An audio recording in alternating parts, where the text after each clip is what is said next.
Bow. Bow, picka, picka, bow.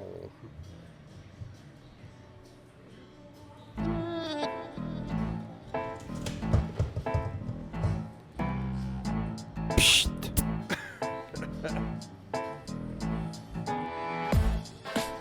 The YouTube people always get the really good intros because we got that. And I'm definitely not going to cut that. No, that's good stuff. Pure gold. Right. Actually, the popping a beer bottle sounds kind of like a hi-hat. Does. If you could just keep doing it. And actually, our episode, should I turn this down? I don't know. Hello and welcome to The Moon Underwater. I'm Kelly Daniels. And I am Steve Jones, and we have started. We hit the ground running today. We hit the ground running, and we have some pretty good practice since we were just here yesterday. About 24 hours ago. And we recorded about 10 minutes before we realized. This is how long it takes us to realize. That's pretty good. Over 10 minutes of recording before we realized one of us fucked up. Yep. And watched. I bet everybody thinks it's me. I think you're kind of right there, but nope, it was me. It was, I just watched. I blame it on, I just can't accept responsibility for my own mistakes, so I'm going to blame it on HBO. Mm-hmm. They just kind of like skipped over. Here's what's going on with HBO, because I watched it, this whole series, like a couple of years ago.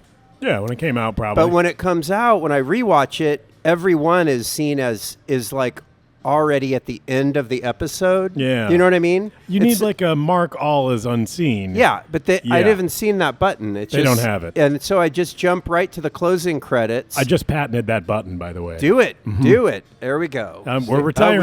We don't have our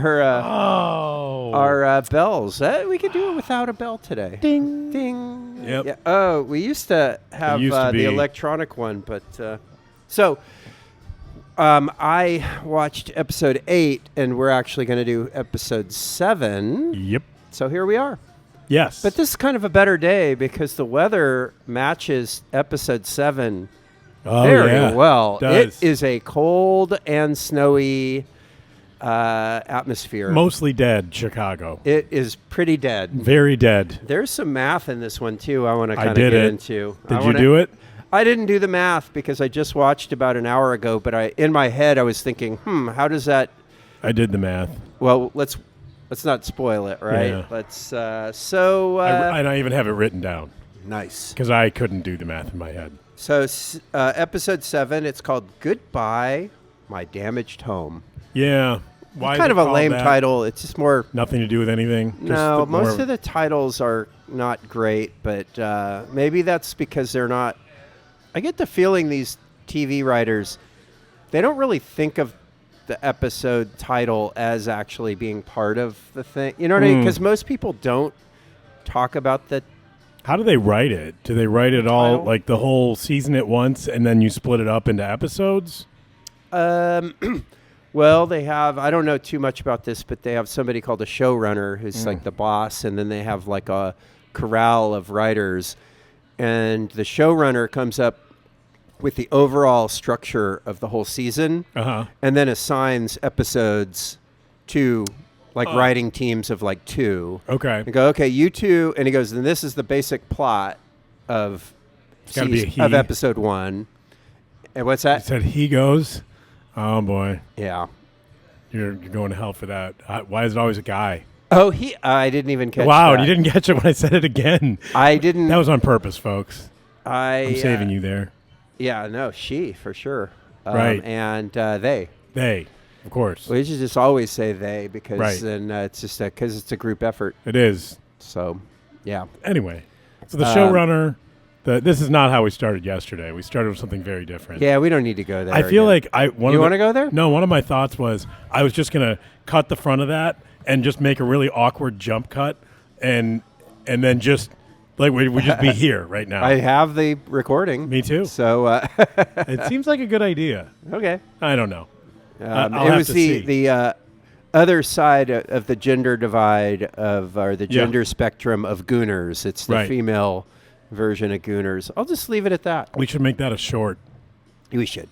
Just like one. like a half an episode. Yeah. I mean, there's a lot of people commenting on this stuff on the the whole podcast world and the YouTube world.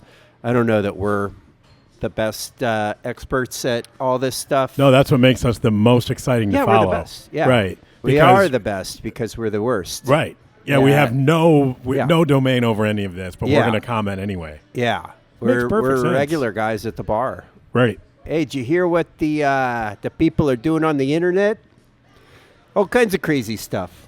You know, they're like dating robots, things like that. They are. Yeah. People really are. That's the ladies robots. and the guys just yerking it all day long, you know? I like that you went with yerkin. I don't know. I was trying to do some accent that's not mine exactly, but sort of Boston-y maybe. I don't know. It sounded like maybe Philadelphia. Yeah, Philly. It's just where I assume people are just lower IQ than everywhere else. Why would you go with Boston then? I don't know. They do have MIT, Harvard. They do have some schools there. Yeah, one or two. Know. But the people at MIT, they're not from Boston. They got there. Yeah, they go there just to study. But the guys I was talking about, they're not shitting all over the people from Southie, is what you're saying. Pretty much. If they have a problem with it, they know where to find us. They can sit right. I don't know if they could find us. We can leave it that way. Oh, wow. I like it. So okay, do we start? Are we starting now? I think so. Start. All right. So we start off with Kirsten, which we talked about yesterday, and I made fun of the name itself again. Yeah. Commenting that one of our listeners has an ex-wife by the same name. Oh. And I think maybe it's an ex-wife because he didn't know how to pronounce it. Is it Kirsten or is it Kirsten? It's kind of an ex-wife name.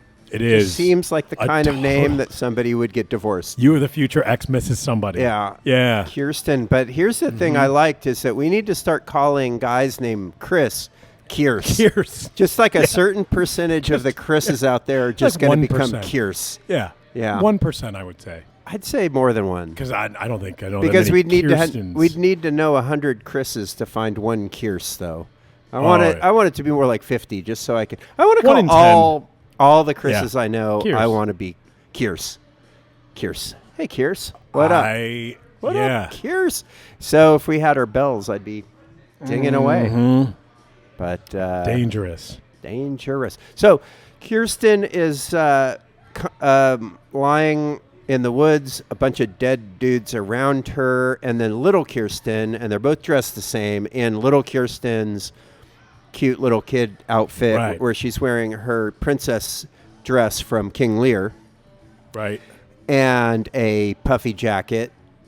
That's kind of cool, actually. It's like a retro puffy jacket. It was like 80s, right? Yeah. Yeah, 80s stripe. Like the current Ford Broncos have that paint job. They're going for that retro thing. It is cool. I like it.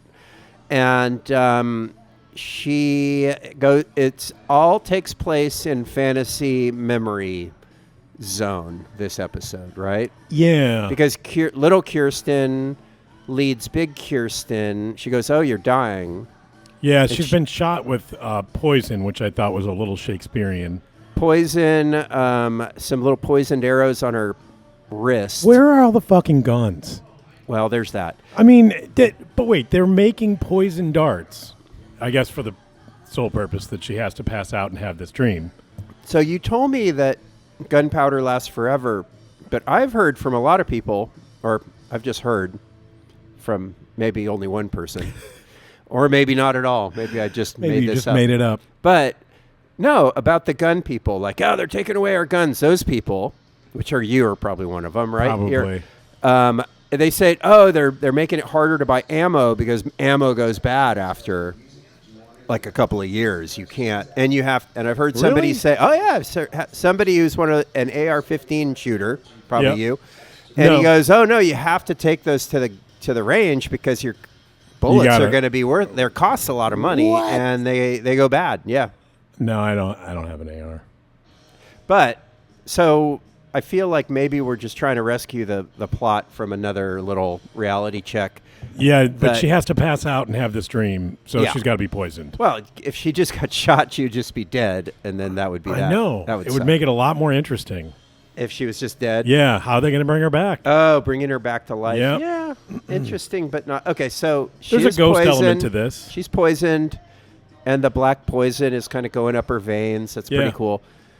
And little visual. Kirsten is like, hey, you're dying, and... You've been poisoned. Yeah. And I have the antidote. And she has the antidote, and she says, oh, the guy that kind of hit you with the darts used to be a dentist.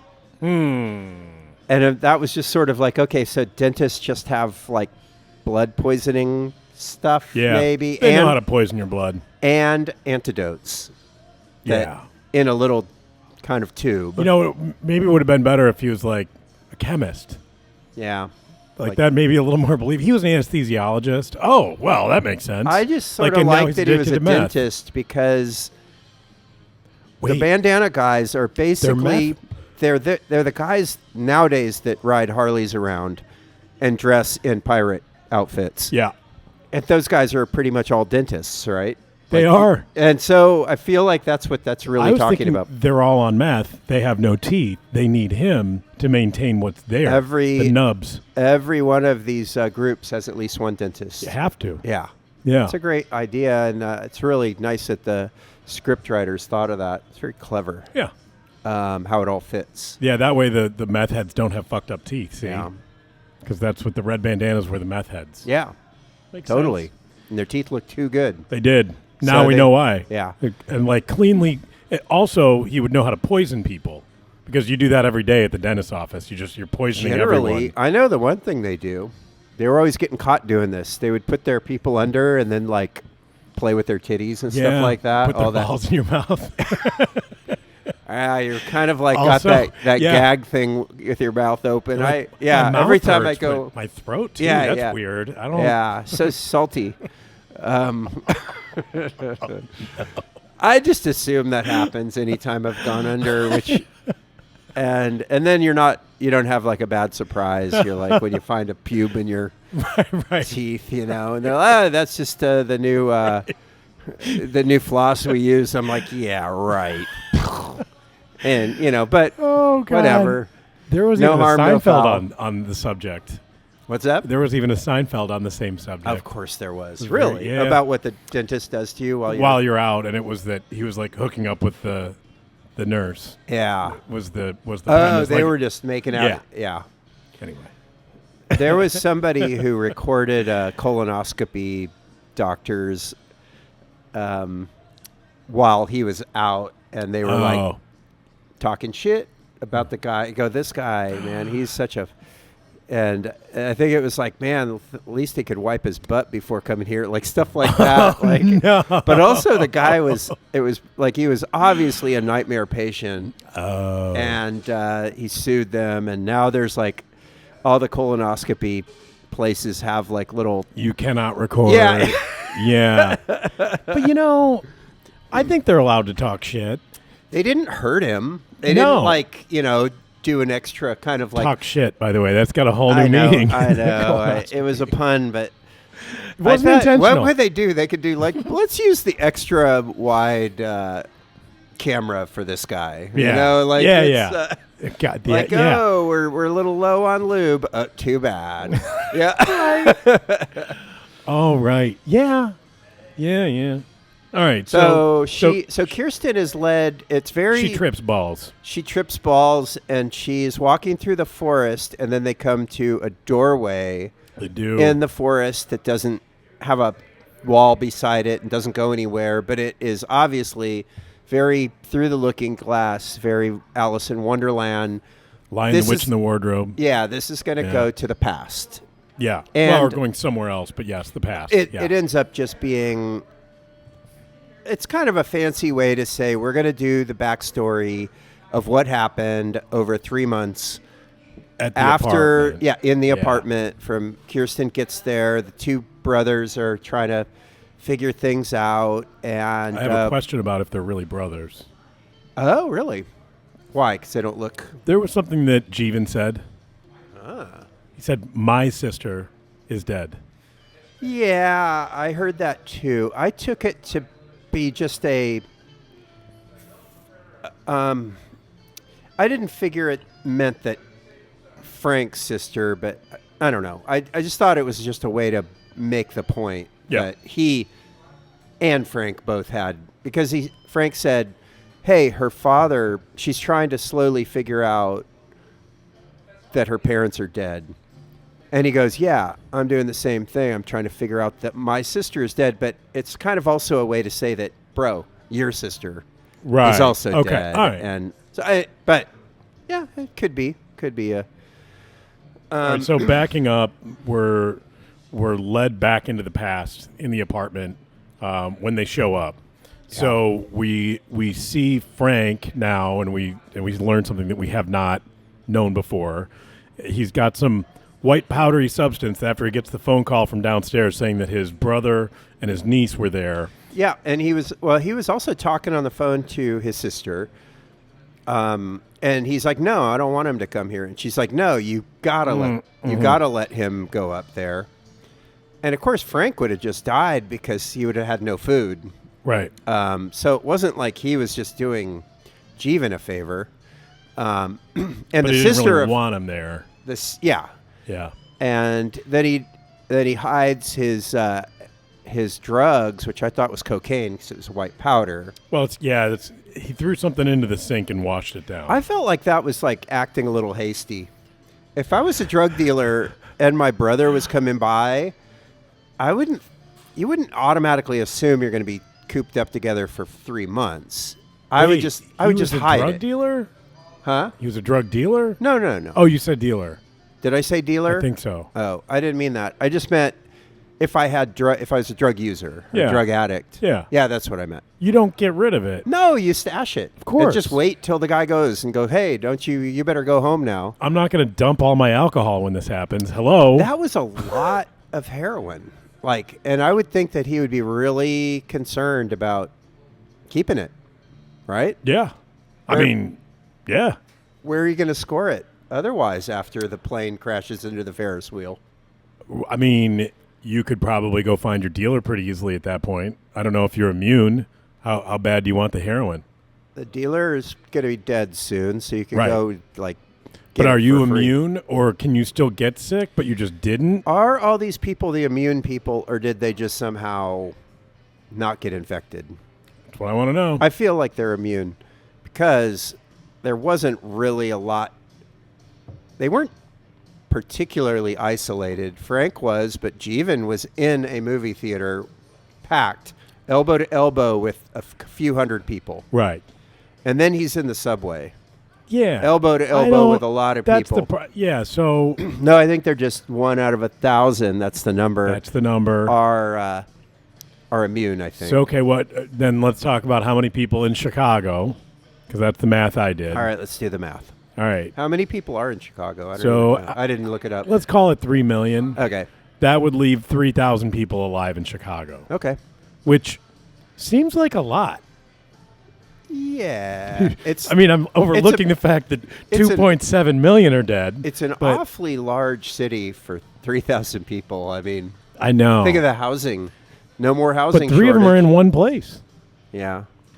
Because they have to be. Because otherwise there's no story. No, I get it. They end up spreading out. They do. Eventually. Yeah.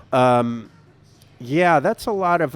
And then there was that little thing about they got a hold of that radio and they hear people from Minnesota and the Mississippi River is just full of bodies.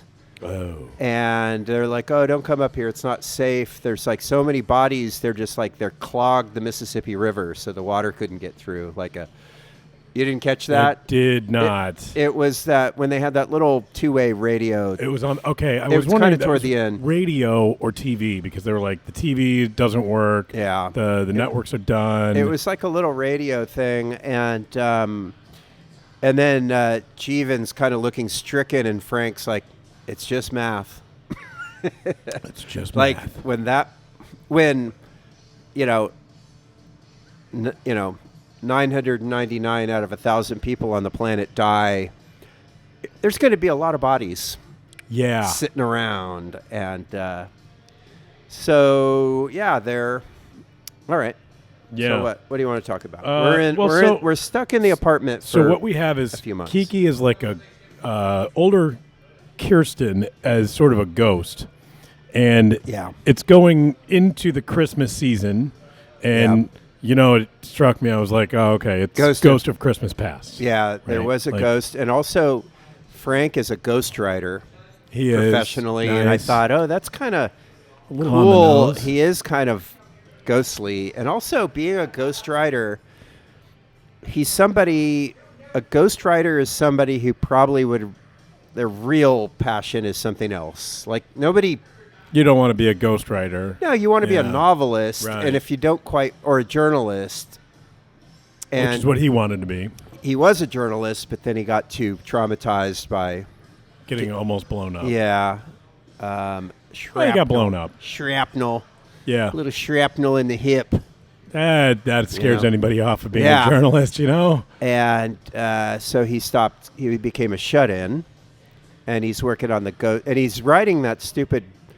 Some rich person's autobiography, even after everybody's dead. And he's like, no, I'm unemployable. This is like the only thing I can do. And Jeevan looks out the window and goes, there's no more jobs. There's no more jobs. It was great. And so Frank's pretty screwed up. He gets off heroin pretty easily. He dumps it, and then he doesn't really stress about it ever again. And then it's found again later. Jeevan finds the kit. And he goes, what's up with this, man? Heroin? Yeah. And he goes, how long you been doing it? 10 months. Because he would leave it in the kitchen like that, too.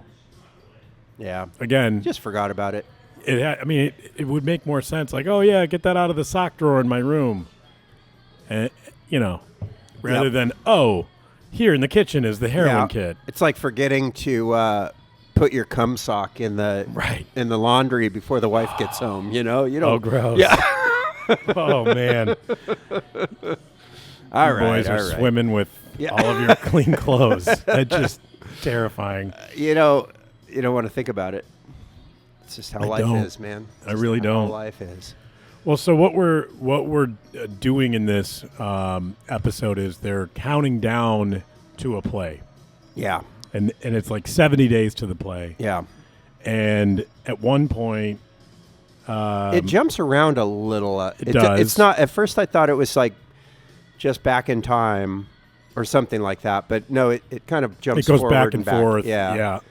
And you can see at first they have electricity and heat, right? And they have plenty of food, and it gets more and more dire. The food's running out, and there's no problem with like refrigeration though. There's not. That's good. Not right now. No, and just to get the nitpick out of the way that I had, they walk out into the hall and somebody, that smell. And it goes, it's the bodies or something. I'm like, the bodies would not smell. Not for a long time. I don't think it would smell for that long. Like that was months later. Anna and I had the same discussion, by the way. But I also, it's frozen. Like, it's pretty much frozen solid in this whole building, right? Right. I feel like the bodies would keep just fine. It's frozen solid, except that there's a bathtub filled with water somehow. Yeah. That Jeevan uses at one point. And I'm like, wait a minute. Are they? Does the water still run? I asked the same question. That was yesterday. I was like, wait, they have no power, nothing else, but they do have water? Water is purely hydraulic. Well, it's run on gravity. Yeah. There's no like pump or anything like that. Okay. It's that the water source is higher than where they go. So you open your faucet and it's gravity that makes it go through. So it's pretty. Look at you. I know. That's And also the lock and dam system here in the Mississippi River right behind us. Ding. It's sorry.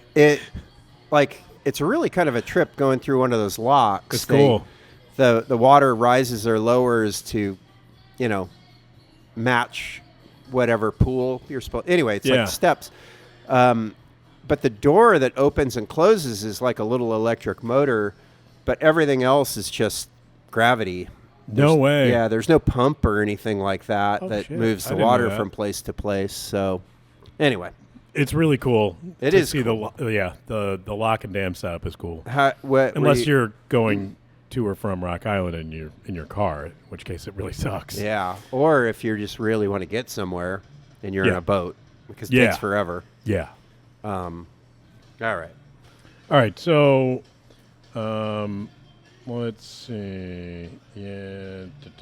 There. So you talked about the numbers. I did. I'm gonna go Here's past another that thing. now. The guy said this this version of the flu doesn't incubate; it just explodes. Do you think that makes any sense at all, or is it just No, that something was- they just say? That was something I had mentioned. I'm like, that's the problem with the stuff that explodes, is that people it die kills of everything too fast before Yeah, it can. so it's not a spread. good virus, Yeah, yeah. right? So there are viruses. I heard like a really Viri? a really scary scientist talking about like the next worst pandemic kind of thing. And out in the wild, in the animal world, there are viruses that are as infectious and that spread in the same way that COVID does, and they don't have like a 99% kill rate, but they have like a 35% kill That's rate. scary as hell. And it's not that they're going to wipe out the human species. It's that there's going to be bodies in the street, and your hospitals are going to be just overrun immediately. Oh, yeah. And everybody's just going to be dying landing where they fall and just staying there because. And so that's a plausible thing that could happen to us. And early in the COVID years, and early in January when things started to get really crazy in China, and there was videos of people who were dead in the street. Well, and also at first it was like 5% of people were dying. Yeah. And then both the vaccines cut that down a lot, and then just people getting it. And it sort of,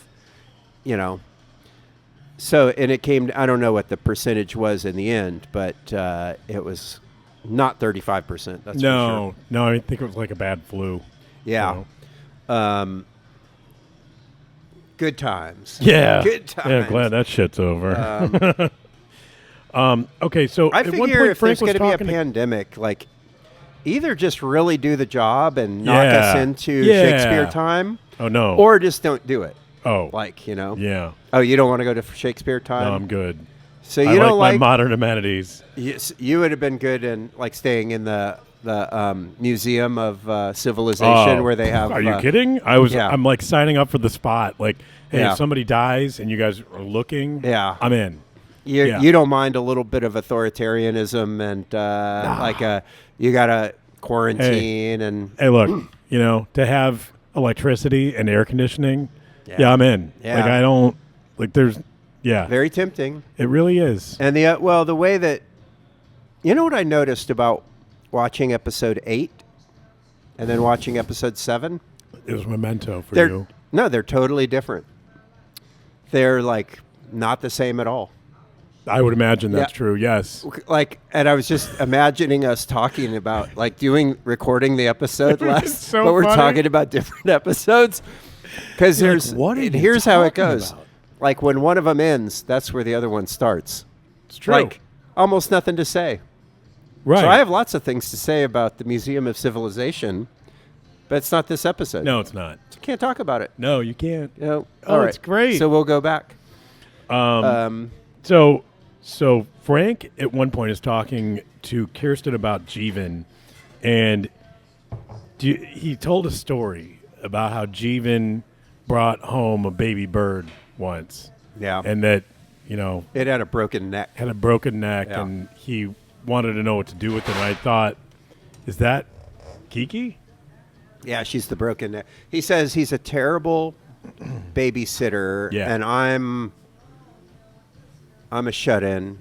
He goes, but we're safe. Yeah. And, is Kiki the broken neck? I don't think she's got it.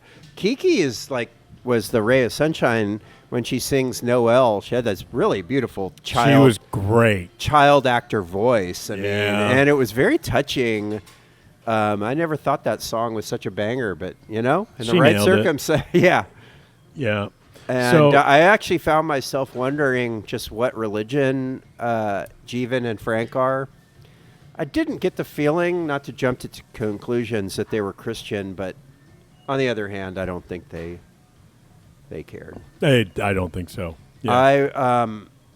I was just listening to a podcast where a Jewish guy was talking about Christmas. Oh, I think it was Sam Harris, and somebody asked if he celebrated Christmas. He goes, "Oh yeah, it's the fun holiday." I'm like, I'm not going to deprive my kids of that because I don't believe in the religion of it. You know? Like, and, right.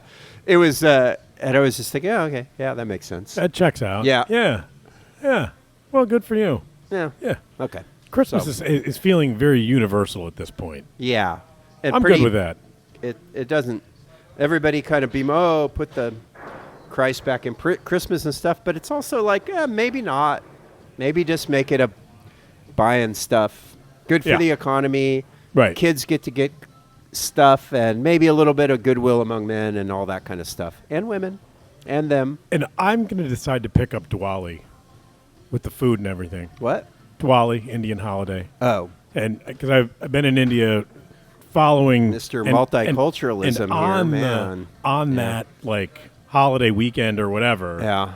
And, like, the food gets crazy. Sounds fun. And, like, oh, man, it was so good. People start dancing around and... No, nobody danced. Oh. I know. It's disappointing. Bollywood is fucking lying to us. I like those weddings. They last like 3 days, and they're I'm all wild. Dying to go to one. Yeah. I would do it. Somebody asked me while I was there, would you fly over if I invited you? And I'm like, hell yeah. Yes. And would your wife come? I'm like, yeah, we'll make that happen. Like, yeah. I'm not, there's no way I'm not going to go. Yeah. Yeah. And you have all kinds of points and stuff, so yeah, you can do that. Yes. You can make that happen. I think I'm making a trip here in the next month. Making it? Month and a half. I'll probably head over for a couple weeks. I'd like to go to India someday. You should. You would love it. Yeah. Your kind of place. All right. It's on the list. It's very real. It's awesome. I can imagine, having read Jeff in Venice and Death in Varanasi. Varanasi, yeah. So I feel like I've been there, but except I haven't. So bringing it back to these two Indian brothers, as it were. Look at that. See how I brought it back? Yeah, that was good. That was so slick. They keep doing the countdown to the play. Then Frank gathers everybody around the table in 5 minutes. This is so great. It was so great. And because Frank is so uptight. He is. And he writes a rap. Yep. And he delivers it. And they really nail that scene. It was a great scene. He was really funny.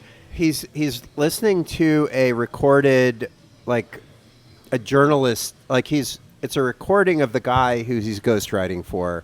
Right. And he goes, wait, he said this thing, and I couldn't quite make it out, so I looped it. And we think it's going to be this important thing, but it just is it's a beat.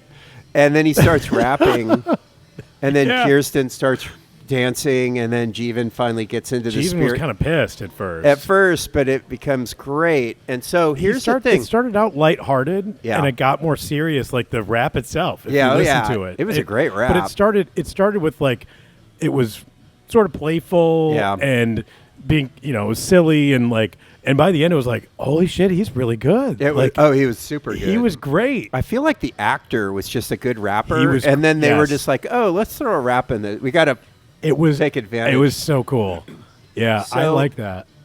It also, I thought that there was a kind of it hit the bigger theme of the whole series, in that the point of civilization, the point of being a human instead of just an animal, is art, music, stories. And so what are the two of the three characters doing?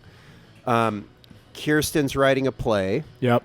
And Frank spends all this time to make this rap. I mean, he put some time into it. Right. That was not like some improvised thing.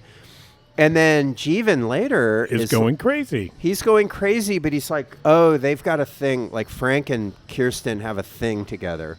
Because they are the ones that get close, not Jeevan. Right. And they're both of them that are creating art. So I thought that was kind of cool how it just hit the theme. Well, I kind of feel like they were saying that,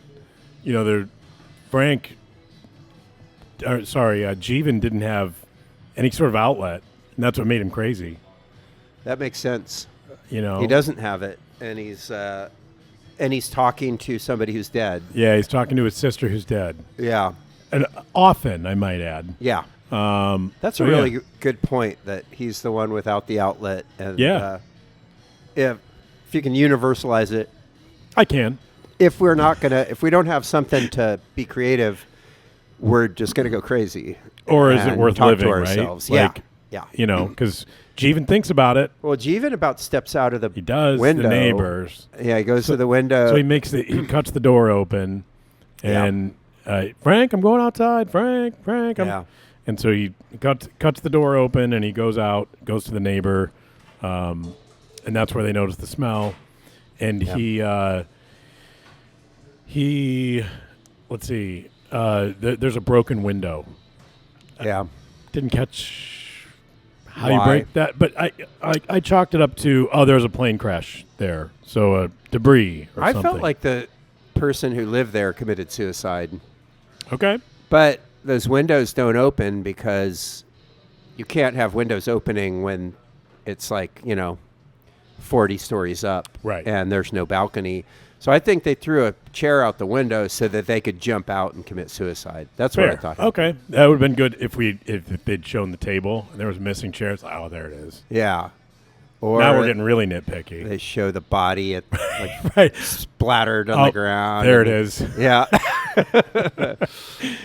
Yeah. So Jeevan is suicidal, or at least thinking about it. And that fits with him not having any kind of a creative thing. And we'll put a pin in that, because I think later Jeevan's storyline continues, as I remember my first watch way back when. So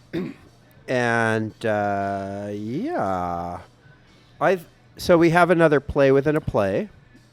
We do. They're putting on Station 11. Station 11, which also just kind of vaguely echoes what's happening. And Kirsten plays a character who kills Frank.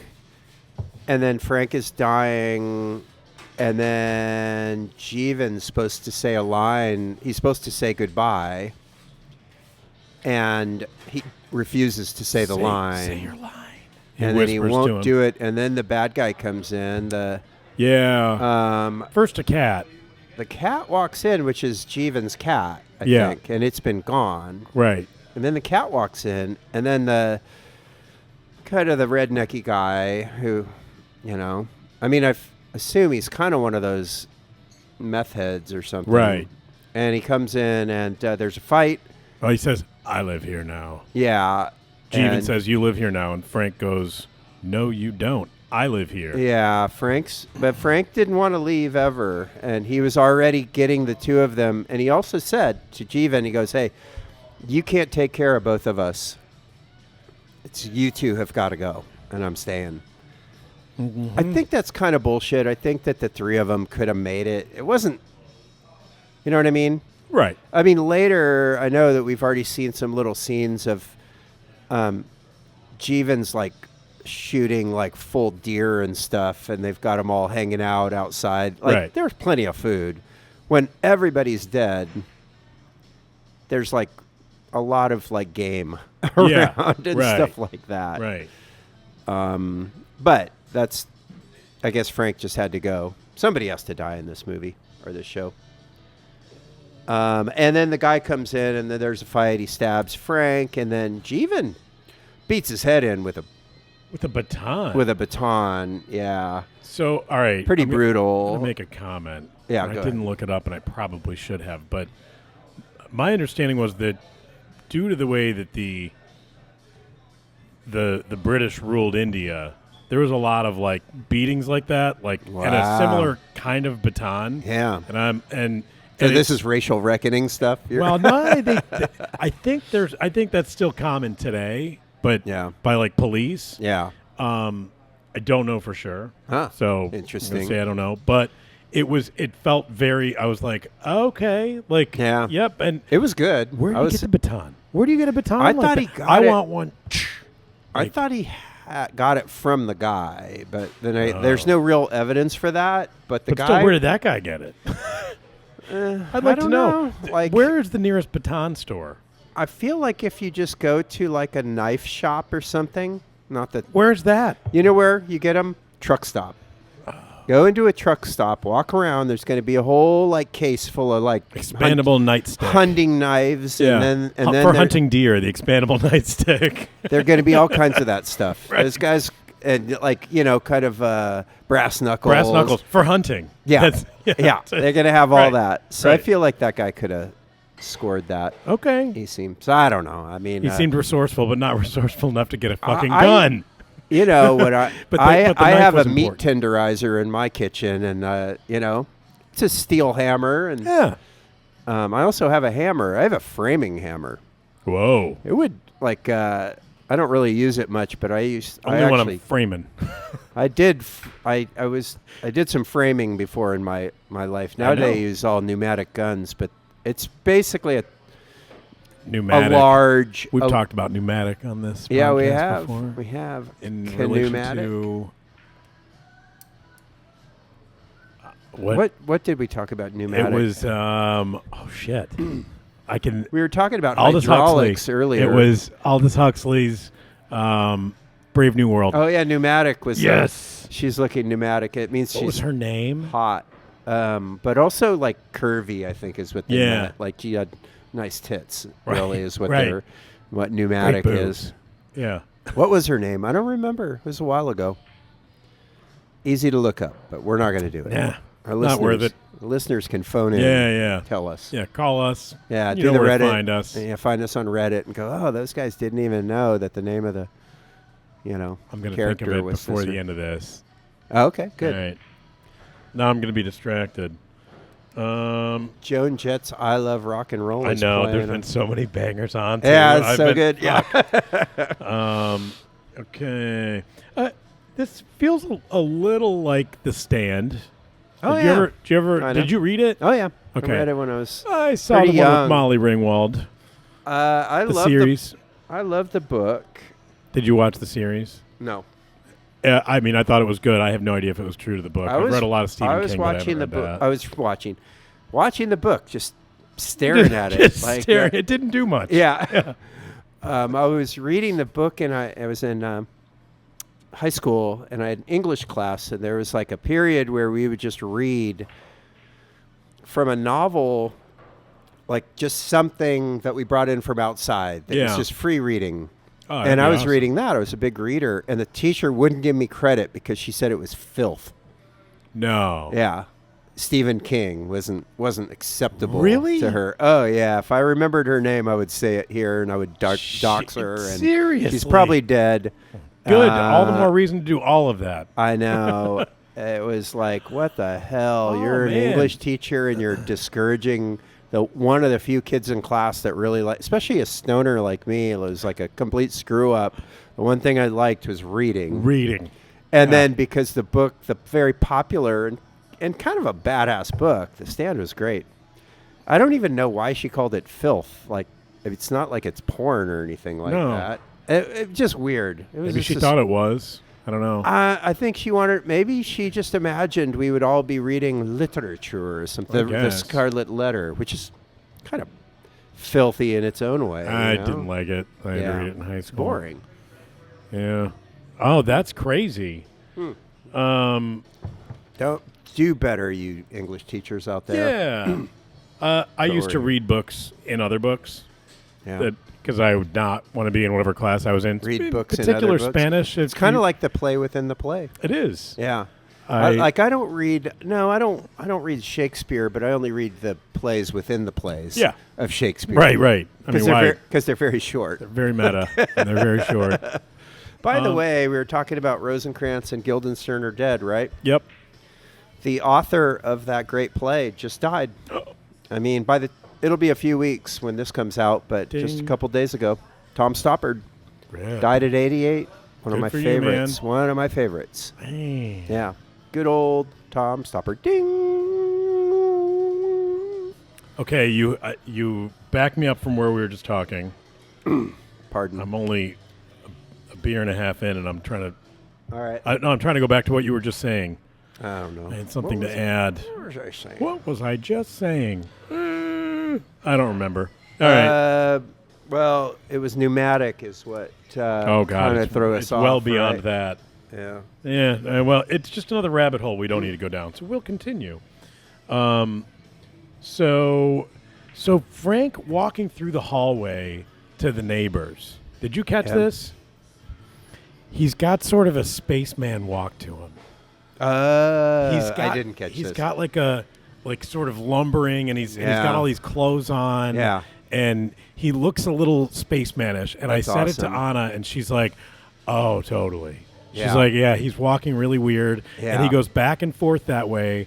And then they have the play. Yeah. And he is, of course, a spaceman. And it's interesting because Station 11 I like that I can't think of the word astronaut. is halfway between astronaut and underwater.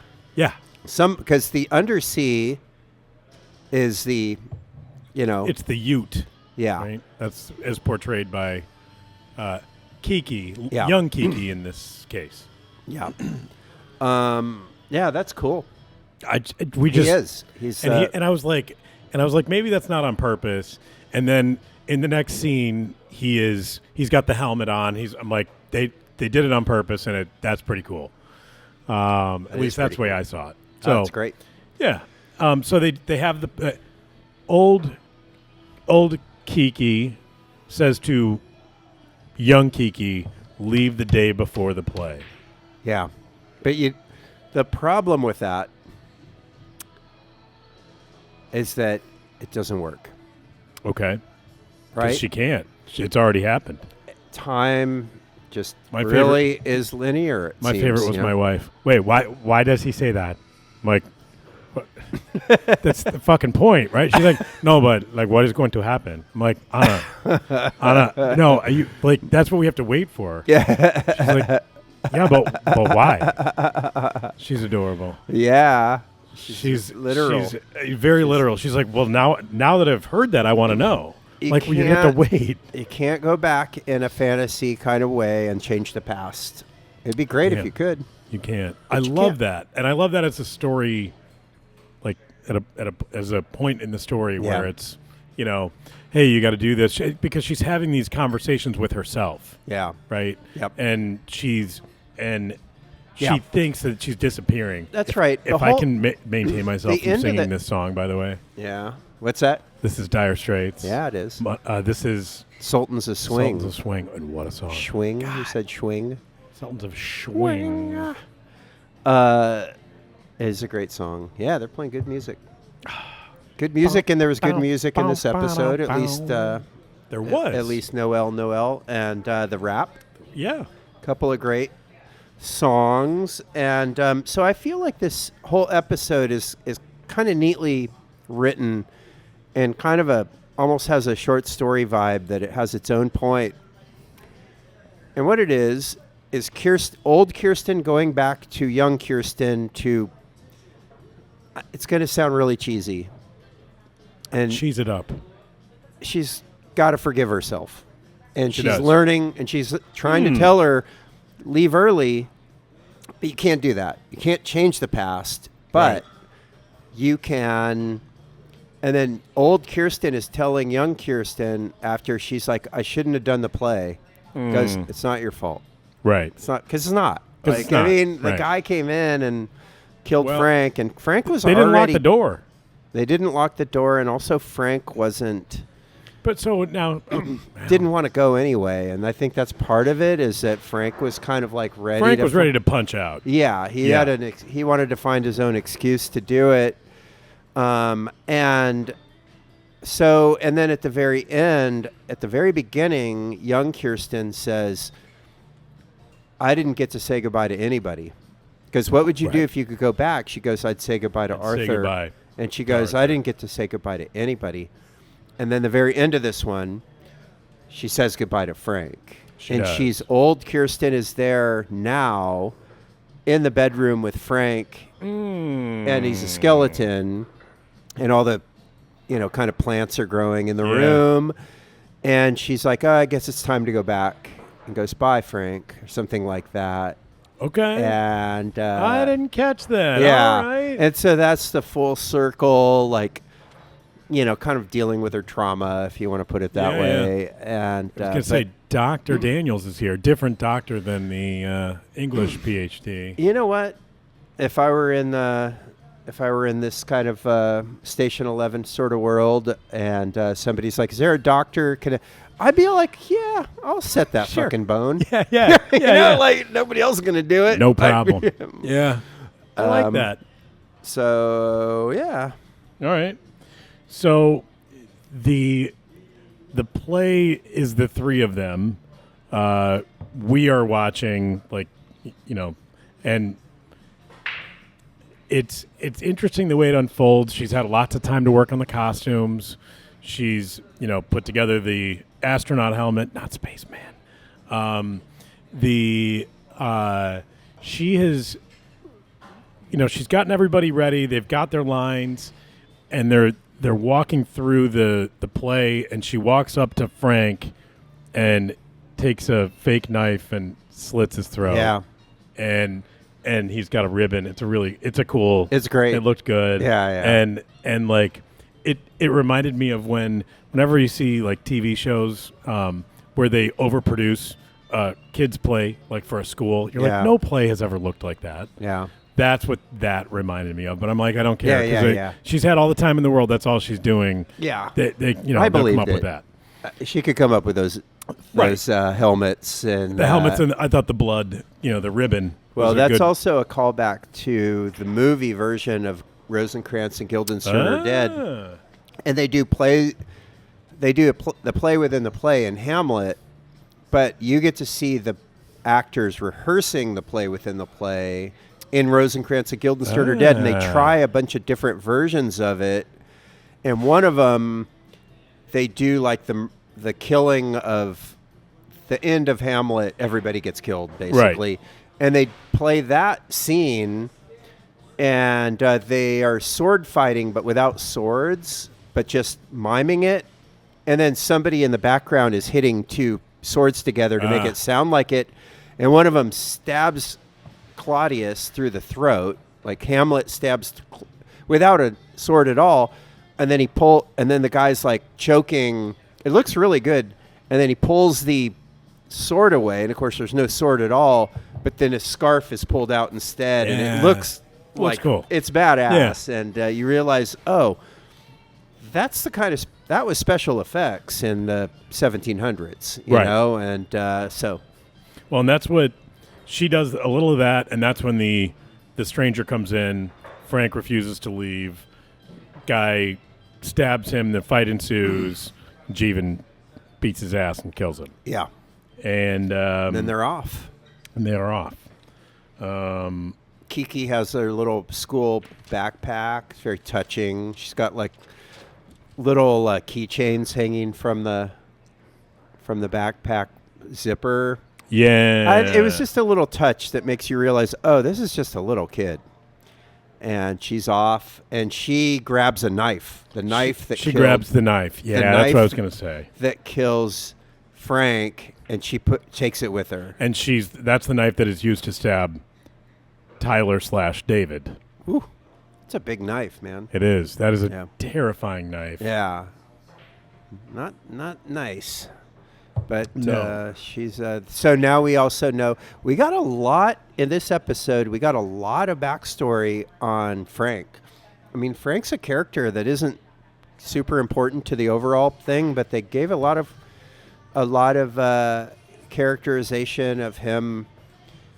Being in where was he? Sri Lanka. Yeah. And stepped on a landmine. Or they just bombed him. Because he definitely. He said before I stepped on that mine. Oh, Because, okay, I thought that the guy that led him into a trap because the guy ran away. Although the landmine works because it's a callback. I think it like at first I questioned, and that's why I said thought he it was saw a landmine. his guide started running away, and Right. then there was an explosion. Yeah, I know, but I think he says it at one point. Well, landmine works. Burped into the mic. Nice. That's always good. Yeah. Classy. Yeah. I'm going to make sure to make that part louder on the You're YouTube. welcome. You're welcome, listeners. I had a quote. I did. This is going to drive me crazy. I believe you. Yeah. I'm going to go with it was a landmine.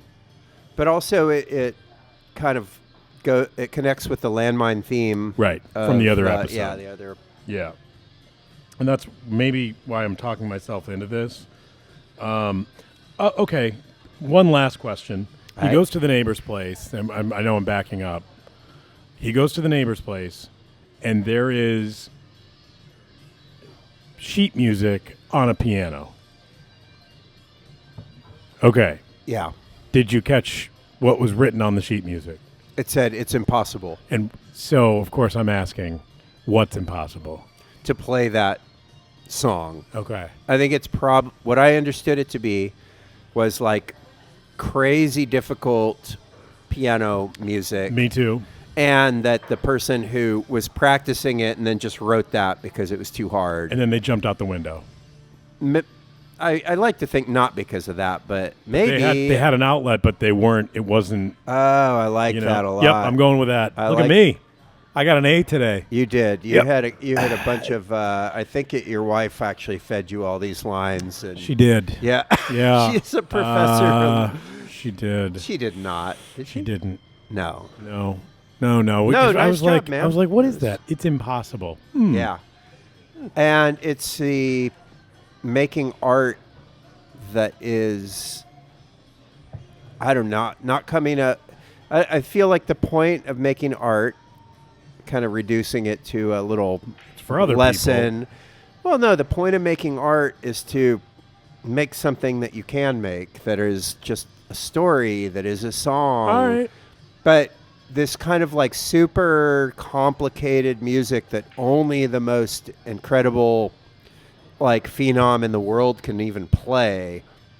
I feel like that's not the spirit of art. So tell me you don't like Rush without telling me you don't like Rush. Right? I kind of like Rush. I mean, those are the only guys that can play it, though, right? Yeah,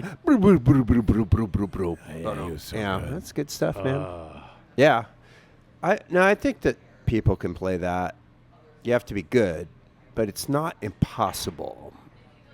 Okay. So it's just rock and roll, man. Sweet. All right, that's what Shakespearean elements were in this? I caught one. The poison was one I looked up, and there is poison in Hamlet. There is poison in Hamlet, Yep. and there's a play within play in Hamlet, and let's see.